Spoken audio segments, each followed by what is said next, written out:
1 John 5:3. This is love for God, to obey his commandments, and his commandments are not burdensome. Hey, God gives you a whole 52 days of extra vacation. 1 day a week, from Friday sunset till Saturday sunset. You don't do your regular work. What do? You spend time with God in worship. You spend time fellowshipping with God's kids, other Christians. You spend time with your own family.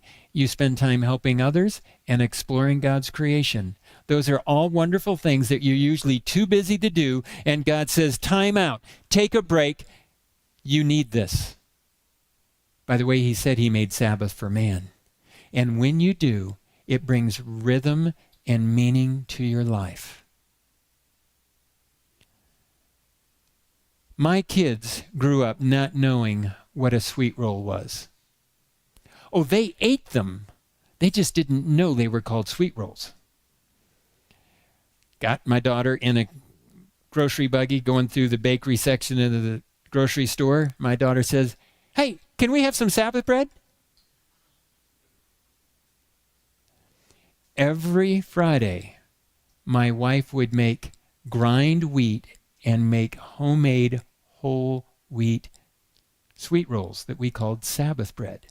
A whole variety of different kinds of them. But my kids grew up that Friday evening meal was a special meal because it's the beginning of God's day. And to this day, my kids think Sabbath is a special time with special food. It's not a burden. It's a joy. So how is this related to Islam and Christianity? Oh, is it? Let's take a look. God's day of worship for his Israel was the seventh-day Sabbath. And he never changed it. And in the New Testament, if we as Gentiles become Christians, we are a part of his Israel.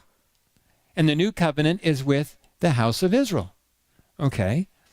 So if I'm a new covenant believer, the day of worship should be the Sabbath. And by the way, you find it linked many times in the Bible.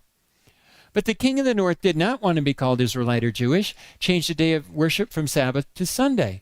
King of the south didn't want to be called Israelite or Jewish, changed the day of worship from Sabbath to Friday.